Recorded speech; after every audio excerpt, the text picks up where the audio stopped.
அனைவருக்கும் இந்த புதிய நாள் வாழ்த்துக்களை தெரிவித்துக் கொள்கிறோம். ஹalleluya. சங்கீதம் 91வது அதிகாரம் 10வது வசனம் எவ்வளோ தெளிவாக போட்டிருக்கு பாருங்கள். வாதை என் கூடாரத்தை அணுகாது.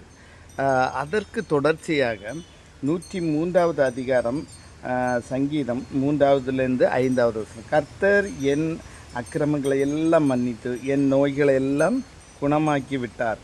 ஹalleluya. என் பிராணனை அழிவுக்கு விலக்கி மீட்டு என்னை கிருபையினாலும் இரக்கங்களினாலும் முடிசூட்டி விட்டார். நன்மையினால் என் வாயை திருப்தியாக்குகிறார். கல்லுக்கு சமானமாய் என் வயது திரும்ப வாழை வயது போல ஆகிறது.